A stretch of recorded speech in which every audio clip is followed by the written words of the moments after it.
Lee Blessing wrote A Walk in the Woods in the closing days of the Cold War. A pair of negotiators, one from the U.S., one from the USSR, are meeting in Switzerland to work out another arms control treaty. During the play, we learn very little about arms control or much else about their negotiations. What fascinates is the two men.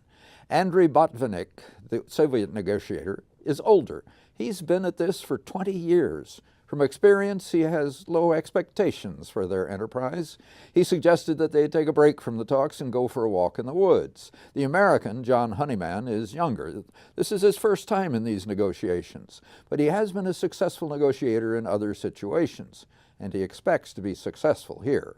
He's a little put off by the walk in the woods. He's eager to get back to work, and Andrei doesn't even want to talk about the treaty while they are out here. He wants to get to know John, perhaps become friends, which interests John not at all.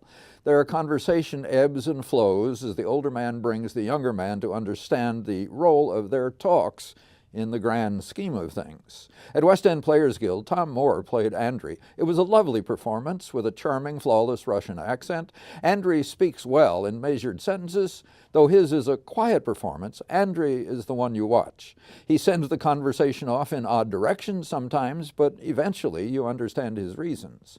Tim Nagelin's John holds his own well most of the time, but he grows frustrated, eager to make progress, irritated by Andrei's relaxed attitude.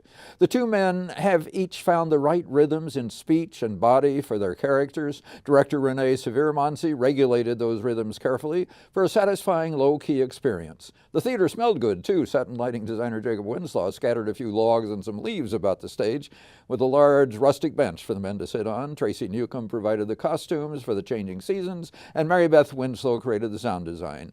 A Walk in the Woods makes a low-key drama out of the closely observed, slow development of what does become a friendship. It's probably good enough performances, but it is rather slowly paced. You didn't find it that fascinating, I take her. Okay.